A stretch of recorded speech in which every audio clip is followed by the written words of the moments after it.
같은 이성끼리만 해보도록 하겠습니다. 옆 사람한테 딱 보시면서 당신이 행복 덩어리입니다. 갑자기 또 하면 좀 긁었죠. 이제 옆 사람만 한번 했습니다. 집사님이 행복 덩어리입니다. 시작. 오늘 말씀을 통해서 진짜 내가 행복 덩어리인가 아닌가를 그렇게 찾는 시간들이 되셨으면 좋겠습니다. 그래서 오늘 말씀 제목이 시작. 오늘 행복을 위하여 선택되었다. 많은 그 유명한 그 영적인 거성들이 그 한 단어를 통해서 정리해 놓은 게 있어요. 하나님의 사람은 결국은 행복해야 됩니다. 행복한 사람입니다. 행복자입니다. 뭐 이렇게 하거든요. 근데 철학자들도 쭉 보면은 어떻게 하면은 우리 인간이 행복할 수 있을까? 행복에 대한 얘기들을 많이 하고 있습니다. 그 중에 철학자 칸트라는 사람은 행복에 대한 세 가지 조건에 대해서 얘기하는데, 첫 번째는 할 일이 있어야 되고, 두 번째는 사랑하는 사람이 있어야 되고, 세 번째는 희망이 있어야 된다는 거예요. 그러니까 할 일이 없고 사랑하는 사람이 없고 희망이 없으면 그 사람은 행복한 사람이라고 말할 수 없다는 거예요. 누구의 말이라고요? 칸트가 그랬대요. 그래서 우리가 행복하지 않은 것은 내가 가지고 있는 걸 누리고 감사하기보다는 내가 가지고 있지 않는 걸 탐내기 때문에 그렇다는 겁니다. 그러면 행복해지고 싶다면 내가 가지고 있는 것들, 내 주변에 있는 사람들을 아끼고 사랑하면 행복해진다는 겁니다. 남이 나를 행복하게 만들어 주기를 기다리지 말고 나 스스로 행복해지고 행복을 만들어 가며 그 결과 주변 사람들과 행복 바이러스를 퍼뜨린다는 겁니다. 그래서 행복을 뭐라고 표현하냐? 셀프 행복이라면 셀프 행복. 내 스스로가 행복해야 행복해질 수 있다고 말합니다. 이러면 얼마나 좋겠어요? 그렇잖아요. 아, 나는 행복하다. 뭐 이렇게 하면 행복해지면 얼마나 좋겠냐고요. 그래서 오늘 말씀을 쭉 찾아보자는 겁니다. 갤럽 조사에 의해서 보니까 어떤 사람이 가장 행복한지를 알아보기 위해서 이렇게 여론조사를 쭉 해봤답니다. 조사를 쭉 해보니까 그 결과를 보니까 가장 행복한 사람은 종교적인 체험이 있는 사람이 가장 행복하고, 그러면 반대로 가장 불행한 사람은 밤낮으로 술집을 전하던 사람이 가장 불행하더라는 겁니다. 자, 근데 성경 말씀에 보면 이런 말씀이 있어요.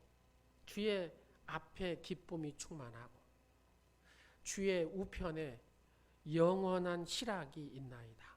자, 주의 앞에 뭐가요? 예, 기쁨이 충만하고, 그 다음에 우편에, 주의 우편에, 그러니까 결국은 뭐예요? 기쁨이나 희락이나 다 똑같은 말 아니에요. 우리가 하나님 앞에 서야 뭐가 있다고요? 기쁨과 행복한 사람이 될 수 있다는 얘기입니다. 여러분들 압둘라만 3세라는 사람이 있습니다. 1100년 전의 사람입니다. 세계에서 가장 큰 제국을 했던 사라센 제국, 이 사라센 제국을 49년간 통치한 사람이 바로 압둘만 3세입니다. 그가 1년에 그때 당시에 세입으로 들어놓은 돈이 3억 3천만 달러, 지금의 4천억 정도 되더라고요. 그러면 1100년의 그때의 그 돈이면 지금은 계산이 안 되죠. 세계 최강의 육군과 또 해군을 가지고 있었고, 저는 솔로몬만 1000명의 여인을 거느린 줄 알았더만 솔로몬은 잽도 안 돼요. 이 사람에 비하면. 몇 명이나 되냐면 그 왕후가 3321명. 와, 대단하죠. 그런데 또 자식을, 나 또 얼른 이거 보면서 자식은 그럼 몇 명이나 되겠나 이런 생각해 보니까 자식은 안 난 자식도 있는 것 같아요. 616명. 그러나 그가 마지막 숨을 딱 숨을 쉬면서 숨을 거두기 전에 이런 말을 합니다. 나는 오랫동안 영예로운 통치자였으나 진정 내가 행복했던 시간은 겨우 14일이다. 겨우 14일 행복했대, 이 사람은. 많은 것을 가지고 있었으나 그것들이 행복의 조건이 아니더라는 얘기입니다. 오늘 본문을 우리가 보면은 하나님께서 우리를 택하시고 말씀과 규례를 주신 이유가 있어요. 그게 뭐냐면 네가 행복했으면 좋겠다는 겁니다. 오늘 말씀에 보면 내가 오늘 내 13절 말씀을 한번 볼까요? 13절 13절 시작. 내가 오늘 내 행복을 위하여 내게 명하는 여호와의 명령과 규례를 지킬 것이 아니냐. 자, 중요한 것은 언제 행복해야 된다고요? 오늘. 그렇죠. 오늘. 내일 나는 하나님 내일 행복하겠습니다가 아니라 오늘입니다. 우리가 매일 오늘이 돼야 된다 그 말입니다. 오늘 행복하기 위해서 하나님께서 나를 뭐 했다고요? 택하셨다 그 말입니다. 할렐루야. 그래서 오늘 본문의 제목도 바로 그런 겁니다. 오늘 행복을 위하여 선택되었다라는 얘기입니다. 오늘 이 말씀을 통해서 우리가 왜 행복한 존재인가를 하나씩 찾아가겠습니다. 첫 번째, 우리는 하나님의 선택받은 존재이기 때문에 행복한 존재인 줄로 믿으시기 바랍니다. 14절 15절 하나님 우리를 행복하게 하시려고 선택했다는 겁니다. 다 같이 봅니다. 시작. 하늘과 모든 하늘의 하늘과 땅과 그 위에 만물은 본래 내 하나님 여호와께 속한 것이로되. 자, 모든 것이 누구한테 속았어요? 하나님 앞에 속한 겁니다. 그래서 여호와께서 오직 내 조상들을 기뻐하시고 그들을 사랑하사. 그러니까 하나님 택한 누구를 택해가지고 아브라함을 택해서 하나님의 약속의 땅으로 옮기시잖아요. 그리고 아브라함과 이삭과 야곱과 요셉과 쭉 하면서 그러면서 누구요? 지금에 와서는 저와 여러분이다 그 말입니다. 할렐루야. 내 조상들을 기뻐하시고 그들을 뭐 했다 그래요? 사랑하사. 그들의 후손인 바로 이스라엘 백성, 그 다음에 하나님을 믿는 지금 저와 여러분, 너희를 만민 중에서 택하셨다고 얘기합니다. 너희를 만민 중에서 택하셨다. 뭐 하라고요? 행복하라고. 언제 행복하라고요? 오늘. 사랑하는 여러분, 오늘 여러분이 행복하기를 하나님은 원하시는 줄로 믿으시기 바랍니다. 그래서 13절 오늘 너희가 행복했으면 좋겠다 하시면서 우리에게 말씀을 주셨다 그 말입니다. 사랑하는 성도 여러분, 하나님께서 우리를 선택하셨다는 것을 여러분 어떻게 생각하십니까? 기쁘십니까? 부담스럽습니까? 근데 가끔은 부담스럽다 그래요.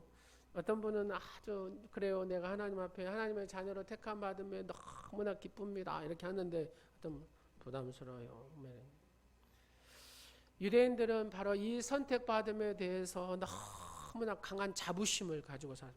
야, 우리는 진짜 하나님 앞에 전능하신 우주 만물을 창조하신 그 하나님의 택한 백성이다.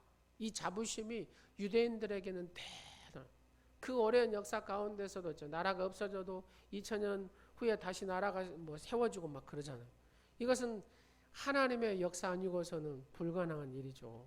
여러분 예전에 뭐 그렇게 강했던 제국들 보세요. 아수르, 바벨론 이런 나라들이 다 없어져 버렸습니다. 근데 이스라엘은 다시 어째요? 2000년 후에 다시 이 나라가 세워지는 겁니다. 하나님의 약속에 따라 말입니다. 그러니까 그 스스로가 얼마나 자부심이 크겠습니까? 우리가 전능하신 그 하나님 앞에 택함 받은 백성이다 하는 이 자부심 하나는 누구보다도 강한 사람들이 유대인입니다. 여러분 유대인들은 자기들끼리만 샬롬해요. 예, 여러분 이스라엘 가서 호텔 가보세요. 유대인들 만나면 샬롬, 이방인들한테는 안 합니다. 자기들끼리만 해요. 그럴 정도로 하나님의 택함 받음에 대한 자부심을 가졌던 사람들이 유대인입니다. 근데 반면 그들에게 하나님께서 사명을 주셨는데 그 사명을 망각해 버리는 것을 볼 수가 있습니다. 하나님을 알지 못하는 이방인을 뭐라 그래요? 그들은 개라고 합니다. 개. 우리가 뭐예요? 유대인들이 봤을 때 우리는 개다 그 말입니다. 개. 그렇게 생각했다 그 말입니다. 오직 자신들만이 구원을 받았다라고 생각하고 이방인에 대해서는 하나님을 알지 못하는 사람들에 대한 그런 사명감이 없었다 그 말입니다. 여러분 창세기 12장 2절 말씀을 다 같이 한번 보십시오. 하나님께서 아브라함에게 이런 복을 주십니다. 시작. 내가 너로 큰 민족을 이루고 내게 복을 주어 내 이름을 창대케 하리니 너는 복이 될지라.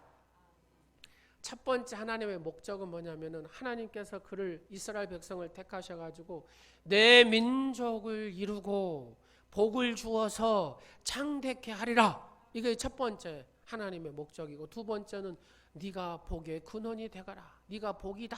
네 복을 흘려서 보내라. 이것이 두 번째 목적입니다. 자, 여러분 이런 겁니다. 사랑하는 딸아, 내가 내게 복을 주어 내 가정을 창대케 하겠다. 여러분 이 말씀을 듣는 순간에 여러분 가슴이 푹 차오릅니까? 안 오릅니까? 막 자신감이 확 옵니까? 안 옵니까? 올잖아요. 하나님께서 내 가정을 복을 주어서 큰 민족을 이루고 창대케 하신다는 겁니다. 그 다음에 말씀이 중요합니다. 그렇게 복을 받았으면 어떻게 하라고요? 그 복에 네가 근원이기 때문에 이 복을 이방인에게 흘려보내라 하는데, 흘려보내요 안 보내요? 흘려 안 보냈다 합니다. 이게 문제다 그 말입니다. 먼저 하나님의 자녀들, 여러분 그 많은 사람 중에 하나님께서 여러분들 택하셔서 하나님의 자녀로 삼으신 줄로 믿으시기 바랍니다. 하나님의 자녀는 누가 책임집니까? 하나님께서 책임지신다 그 말입니다. 내가 너를 책임지겠다 그 말입니다. 그렇으면 하나님의 복을 받았으면 나는 무엇으로요? 그 복의 근원으로서 흘려보내는 자가 돼야 된다 그 말입니다. 근데 이스라엘 백성이 그랬다고 안 그랬다고요? 안 그랬다 그 말입니다. 사랑하는 여러분, 우리에게 하나님께서 주신 복을 흘려보낼 줄 아는 자가 진정한 하나님의 자녀인 줄로 믿으시기 바랍니다. 근데 요즘에는 내가 선택받은 자의 사명, 자, 한번 했습니다. 여러분 하나님 앞에 어쨌다고요? 선택받았습니다. 선택받았는데 선택받은 자로서의 자부심이 있어요 없어요? 있어요 없어요? 옆 사람한테 물어보세요. 시작. 하나님 선택받은 자부심 있냐고. 자부심 있습니까? 있으신 분만 아멘. 근데 왜 전도 안 해요? 자부심이 있으면 그걸 가지고 내가 하나님 앞에 내가 이렇게 선택을 받았습니다 하고서 자부심을 뿜어내는 것이 뭐예요? 전도잖아요. 내가 하나님의 택함 받은 자녀입니다. 내가 택함 받은 하나님의 딸입니다. 이걸 막 드러내는 사람이 자부심을 가진, 여러분 어떤 사람이 자부심이 있는 사람입니까? 그렇습니다. 나의 것을 이렇게 보여낼 수 있는 사람이, 내가 가지고 있는 바로 그 예수 그리스도를 드러내는 사람이, 이 사람이 자부심 있는 사람이잖아요. 우리는 하나님께서 행복하게 하시려고 바로 선택하신 백성인 줄로 믿으시기 바랍니다. 근데 중요한 것은 우리는 하나님의 택한 어떤 사명자다라는 생각을 가지고 있기는 하지만 그 다음에 나의 모습을 한번 보자고요. 자, 옆 사람 얼굴 한번 보세요. 행복한 얼굴인가? 그렇지 않은 얼굴인가? 여러분 행복한 얼굴입니까? 막 행복해서 막 죽어불겠습니까? 그렇지 않더라는 얘기입니다. 내가 하나님의 자녀라는 자부심이 없어요. 내가 막 이 행복을 어떻게 막 드러내야 될 것인가를, 그 행복함이 있어야 되는데 그게 없는 거예요. 우리는 사명도 중요하지만 그것보다 더 중요한 게 하나님께서 오늘 네가 행복했으면 좋겠다. 내가 너를 택하고 선택한 이유가 뭔지 아니? 네가 행복했으면 좋겠다. 이게 하나님께서 오늘 우리에게 말씀하시는 말씀인 줄로 믿으시기 바랍니다. 믿습니까? 행복을 위하여 여러분이 선택받은 존재임을 믿습니까? 바로 그 자부심을 가지고 신앙생활 하시기를 간절히 축원합니다. 그렇습니다. 심리학자들은 이런 말 저런 말 해봐요. 저도 한번 말씀드릴게요. 심리학자들은 그래요. 인간에게 없어서는 안 될 3대 욕구가 있답니다. 그게 뭐냐면 중요성의 욕구. 자신이 중요한 존재라는 것을 인정받을 때 이 사람은 행복하다는 겁니다. 두 번째로 안정에 대한 욕구. 그렇습니다. 의식주 문제뿐만 아니라 정신적으로 내가 안정될 때에 행복하다는 겁니다. 그 다음에 세 번째로는 소속감의 욕구입니다. 어디에 내가 소속되어 있는가 하는 것. 근데 소속되지 않으면 이 사람은 어째 불안하죠. 소외된다는 것은 그 자체가 어째 견디기 어렵습니다. 내가 어디에 소속해 있어야 그 사람이 행복한 마음을 갖는다는 겁니다. 그런데 많은 사람들은 이 세 가지 욕구 중에서 가장 먼저 우선시 생각하는 것은 안정에 대한 욕구를 추구한다는 겁니다. 의식주에 대한 거하고 부를 축적하는 것. 무엇이든지 많이 가지면 행복해진다는 그 기대감을 가지고 막 채우려고 한다는 겁니다. 정말 그럴까? 여러분, 물론 의식주의 문제는 해결돼야 됩니다. 그러나 물질이 많다고 그 사람이 결코 행복한 것은 아니더라고요. 미국의 최고의 거부들이 모였습니다. 에지타워 비치 호텔에 모여가지고 우리가 앞으로 이 부를 어떻게 누리고 어떻게 살 것인가, 한마디로 우리 보면은 경제인 연합회 이런 거 하잖아요. 미국의 부호들이 한 호텔에서 모여서 늘 친목 모임을 하는 겁니다. 근데 세월이 한 25년이 지났습니다. 미국엔 그런 걸 잘하잖아요. 추적해가지고 그 사람 이렇게 연구하는 거. 이 9명을 추적해가지고 25년 후에 이 사람들이 어떻게 됐는가, 어떤 행복한 삶을 사는가 이렇게 추적을 해서 연구를 했다고 합니다. 그 중에 철강왕의 찰스 스워드라는 사람은 25년을 보니까 파산되어서 죽었답니다. 가스회사 사장이었던 하워드 홈스, 예전에 하워드 홈스에 대해서 제가 말씀드렸죠. 이 사람은 정신병원 가서 죽었답니다. 뉴욕의 증권사의 사장이었던 리처드 위튼이라는 사람 또한 형무소에서 이 사람은 죽었고요. 장관을 지냈던 알버트 윌이라는 사람 또한 형무소 가가지고 보석으로 풀려난 후에 이 사람은 죽었답니다. 사무엘 인셀씨는 범죄에 도주하다가 도피 생활하다가 죽었답니다. 그 나머지도 똑같이 다 자살로 인생을 마쳤다는 얘기예요. 여러분, 이 이야기가 그냥 극단적인 이야기예요. 소설에 대한 얘기가 아니라 정말로 사실 그대로의 얘기라는 얘기입니다. 부자라고 모두가 행복해지는 것이 아니다라는 겁니다. 부자라고 해서 그가 진짜 행복을 누리는 사람이 아니다라는 겁니다. 부자라고 해서 불행할 이유는 없지만 말입니다.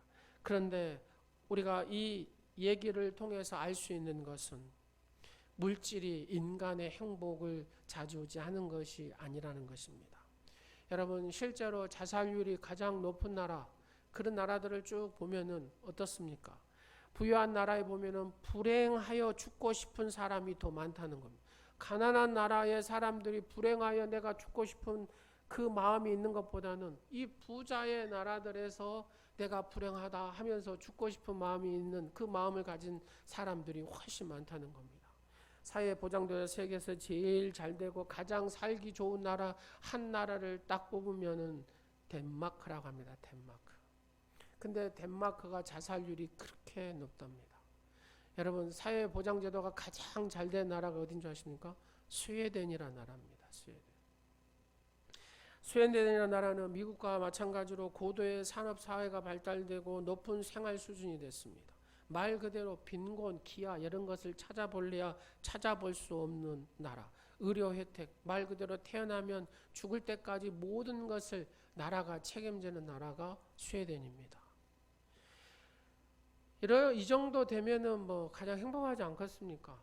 딱 태어나면은 막 상도 주고 돈도 많이 주고 잘났다고 했었고 막. 근데 중요한 것은 자살률이 가장 높은 나라가 스웨덴입니다. 부유하고 그런다 해서 그가 진정 행복하고 또 그런 나라가 진정 행복한 나라가 아니더라는 얘기입니다. 사랑하는 여러분, 우리 안에는 늘 갖고 싶어하는 욕심을 갖는다는 겁니다. 늘 채우고 싶어하는 그 욕심이 있다는 겁니다. 이걸 채우면 또 채우려고 또 채우려고 하다 보니까 어째요? 결국 그 욕심이 나를 불행하게 만든다는 겁니다. 내가 어디에 소속되어 있는가 한번 생각해 보십시오. 여러분은 어디에 속한 사람입니까? 하나님 나라에 속한 사람인 줄로 믿으시기 바랍니다. 하나님 나라 자녀인 줄로 믿으시기 바랍니다. 그렇습니다. 내가 하나님의 자녀라는 것, 나는 하나님과 늘 관계하는 사람이라는 것, 이 자체만이 행복인 줄로 믿으시기 바랍니다. 그러잖아요. 우리가 이 세상에도 보면 어디에 소속되지 않으면은 어쩝니까? 마음이 애롭잖아요. 애로워. 여러분, 뭐 학교에서도 왕따, 직장에서도 왕따, 뭐 그런 왕따에 대한 것들이 너무나 많습니다. 이 사람을 찾아가서 보면 이 사람이 행복하다고 합니까? 불행하다고 합니까? 불행하죠. 불행해. 그렇습니다. 소속감이 없는 사람은 불행합니다. 교회에서도 마찬가지죠. 소속감이 없다고 생각하면 얼마나 힘들겠습니까? 의지할 곳 없는 이 세상, 교회는 바로 이 대체가 되는 것입니다. 잃어버린 대가족 대신에 바로 이 내 소속감을 가질 수 있는 곳이 바로 교회라는 곳입니다. 대가족이 깨어지면서 사람들의 소외감을 느끼기 시작하고 외로움을 느끼기 시작하면서 자살도 많이 하죠. 그런데 교회가 이를 대신할 수 있다는 겁니다. 외로우시면 교회에 속하십시오.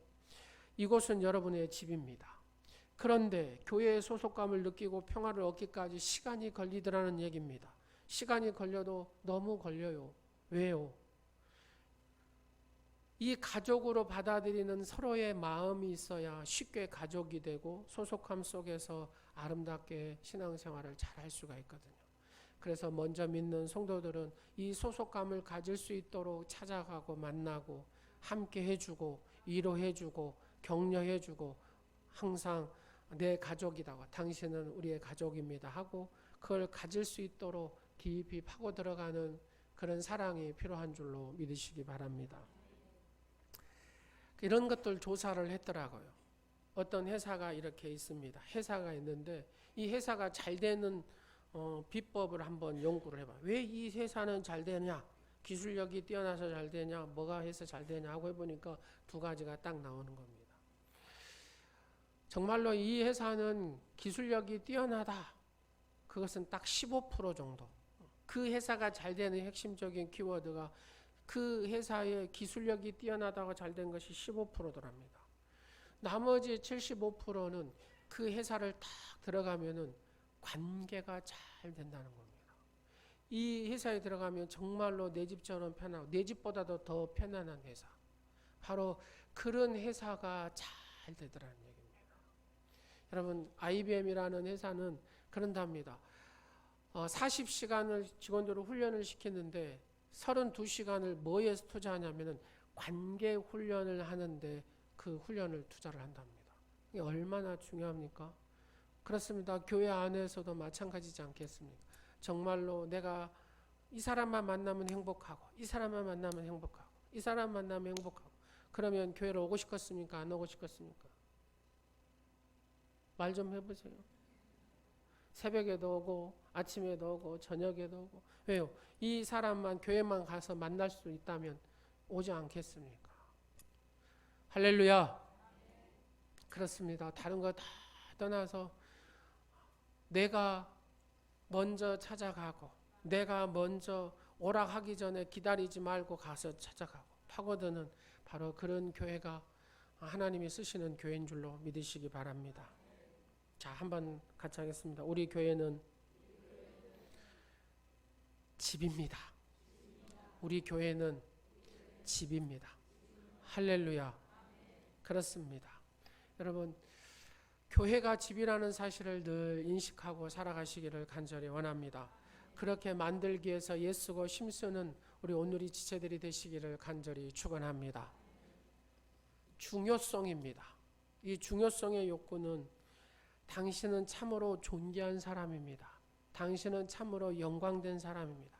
당신이 곧 하나님의 나라고 당신이 곧 바로 복음이고 당신이 곧 행복이고 당신이 곧 기쁨입니다. 할렐루야. 바로 그렇습니다. 사람들은 중요한 존재가 되기 위해서 애를 쓰고 힘씁니다. 자, 한번 보십시오. 돈을 막 법니다. 돈을 왜 법니까? 여러분 돈을 왜 벌어요? 중요한 존재가 되기 위해서 번다니까요. 여러분 왜 내가 막 이렇게 권력을 가지려고 합니까? 중요한 존재가 되기 위해서 그렇습니다. 근데 가끔 이상한 사람이 있습니다. 사고를 쳐서 중요한 사람이 되려고 하는 사람이 있습니다. 이건 좀 이상한 사람이에요. 여러분 어린아이들이 막 때를 쓰고 막 울잖아요. 그거 왜 그렇습니까? 그래서 관심 가져주라고 합니다. 관심 가져주라고. 나를 갖다가 관심, 자기에게 시선 집중해 주라는 소리입니다. 그럼 아이들이 뗐을 때 어떻게 해야 됩니까? 관심 가져주면 이 아이는 어째요? 싹 풀려버립니다. 여러분 어린아이들도 이렇게 관심을 가져달라고 하는데 어른들은 오직이나 더 하겠습니까? 그러잖아요. 자, 한번 보실래요? 남자들은 시간이 지나면서 나이가 들면서 이 여성 호르몬이 막 나와요. 그러니까 잘 삐져요. 여성보다도 남자들이 더 잘 삐집니다. 여성분들은 그걸 감안해서 남편을 잘 보셔야 돼요. 당신이 중요한 존재라는 사실, 인정받고 싶어 하는 거예요. 바로 이 욕구가 충족이 되면은 그 사람은 행복한 사람이 된다는 겁니다. 사람은 누구나 존귀한 존재로 인정받고 싶어 합니다. 그러므로 서로 인정해 주는 것이죠. 근데 인정받지 못하면은요, 이게 자존심의 상처를 받습니다. 자존심의 상처를 받으면 분노가 일어납니다.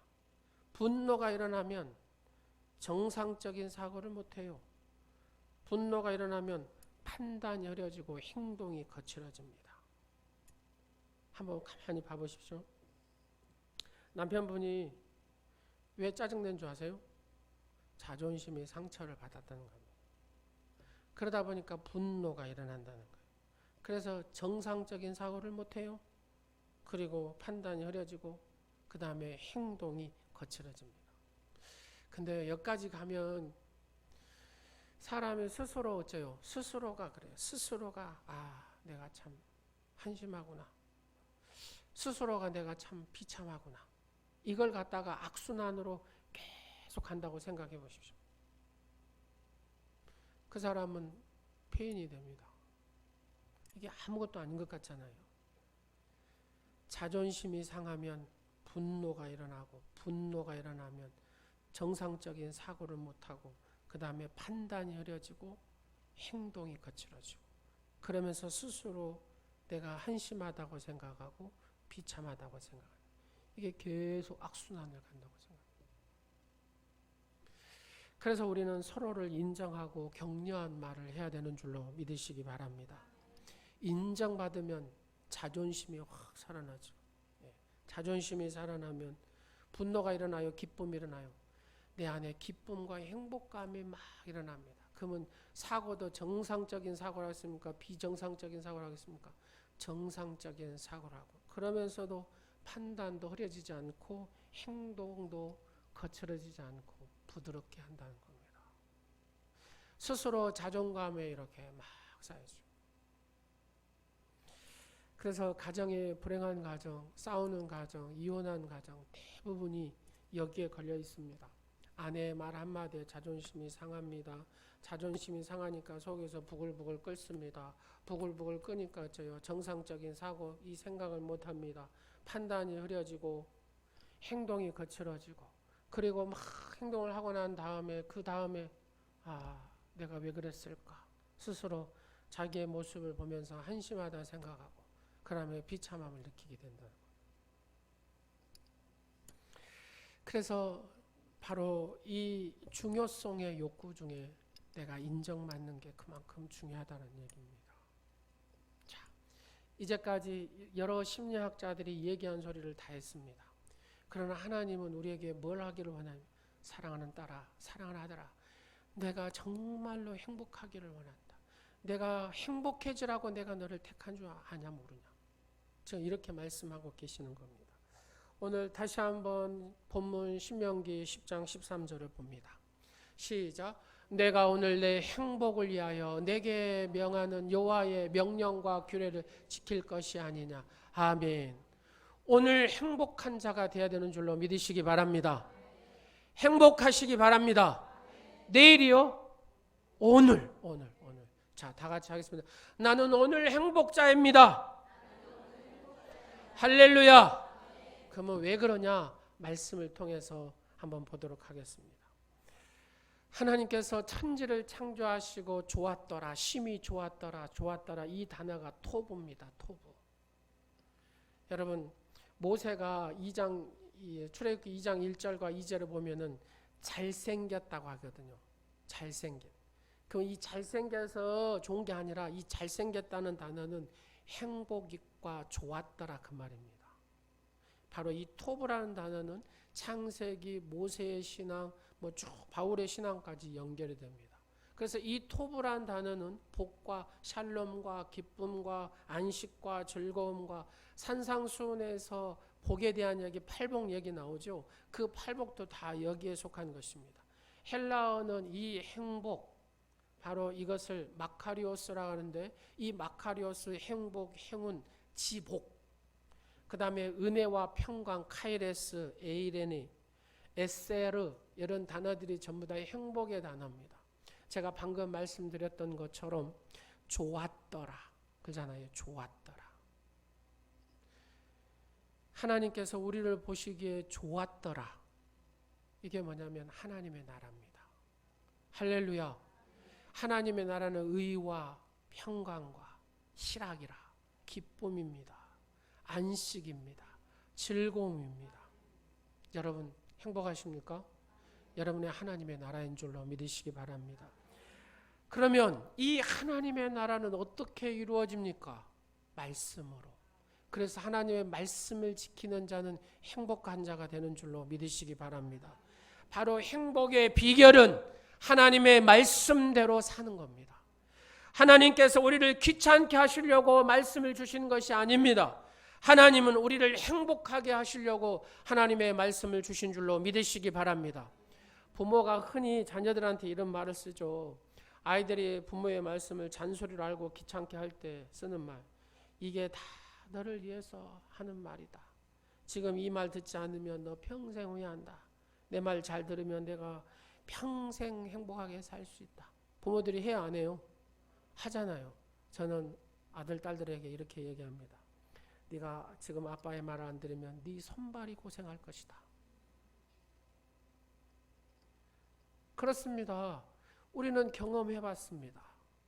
다 살아봤습니다. 아들, 딸의 삶들을 다 살아봤다. 그러면 어떻게 살아야 행복한 삶을 살 수 있는가를 안다 그 말입니다. 그래서 미리미리 얘기해 주죠. 근데 순종하지 않으면 어째요? 그들은 손발을 고생하게 살아야 된다 그 말입니다. 여러분 그런 적 없습니까? 여러분 부모들이 그렇게 말씀하시지 않았습니까? 하나님 말씀도 마찬가지라는 겁니다. 하나님도 우리의 행복을 위하여 말씀해 주셨습니다. 그러므로 하나님의 말씀을 내가 기쁨으로 받아들이면 그 말씀 안에 있으면 중요한 존재로 인정함을 받고 진정한 하나님의 나라로서 복음 덩어리로서 행복 덩어리로서 진정한 행복을 누리며 살아가게 되는 줄로 믿으시기 바랍니다. 세상이 어떤 사람을 존중합니까? 무조건 돈 많은 사람, 출세한 사람을 존중합니까? 그렇습니다. 출세도 좋고 돈 많은 버는 것도 좋습니다. 돈 많은 사람, 출세한 사람 대접받기도 하죠. 이 세상은. 그러나 그것이 전부가 아니라는 겁니다. 진정 존경을 받는 사람은 어떤 사람? 하나님 말씀을 지키고 사는 사람입니다. 하나님 말씀을 인격적으로 받아들이고 성숙한 사람, 그 사람의 뒤로 보면은 진정한 존경을 받습니다. 하나님의 말씀을 따르면 삶이 안정됩니다. 하나님의 말씀을 따르면 물질적인 복도 하나님이 책임지십니다. 가정이 튼튼한 반석 위에 세워집니다. 자녀들이 건강하게 되고 성장하게 되는 줄로 믿으시기 바랍니다. 세상에는 공짜가 없습니다. 심는 대로 거두게 되어 있습니다. 말씀을 따르면 진정한 행복이 여러분의 삶을 지배하게 되는 줄로 믿으시기 바랍니다. 오늘 잠언 3장의 얘기를 한번 쭉 1절에서부터 10절까지 읽고 말씀을 마치도록 하겠습니다.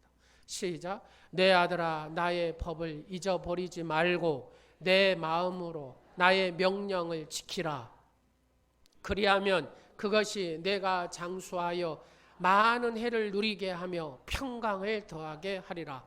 인자와 진리가 내게서 떠나지 말게 하고 그것을 내 목에 매며 내 마음판에 새기라. 그 다음에 그리하면 내가 하나님과 사람 앞에서 은총과 존귀 여김을 받으리라. 너는 범사의 그를 인정하라. 그리하면 내 길을 지도하시리라. 스스로 지혜롭게 여기지 말지어다. 여호와를 경외하며 악을 떠날지어다. 이것이 내 몸에 양약이 되어 내 골수를 윤택하게 하리라. 내 재물과 내 소산물의 처음 익은 열매로 여호와를 공경하라. 그리하면 내 창고가 가득히 차고 내 포도즙 틀에 내 아멘. 하나님의 말씀에 순종하면 자손이 잘 되고 하나님 말씀에 순종하면 그가 건강하고 하나님 말씀에 순종하면 장수하고 하나님 말씀에 순종하면 은총과 존귀 여김을 받고 하나님의 말씀에 순종하면 그 길을 다닐 길을 인도하시고 하나님의 말씀을 경외하고 하나님 말씀을 그에 따르면 그 골수도 윤택하게 된다는 겁니다. 그리고 통장에도 하나님께서 가득 채우신다는 겁니다. 뭐 하면은요? 하나님 말씀에 순종하며. 여러분, 여러분의 힘으로 살라고 하지 마십시오. 하나님의 힘과 하나님의 능력으로 사시기를 간절히 축원합니다. 여러분이 곧 하나님의 나라가 되십시오. 하나님이 통치하시는 곳이 바로 하나님의 나라입니다. 여러분이 진정 행복하게 산다면, 행복함으로 누리고 산다면 그가 곧 하나님의 나라고 복음이라는 사실을 믿으시기 바랍니다. 기도하겠습니다.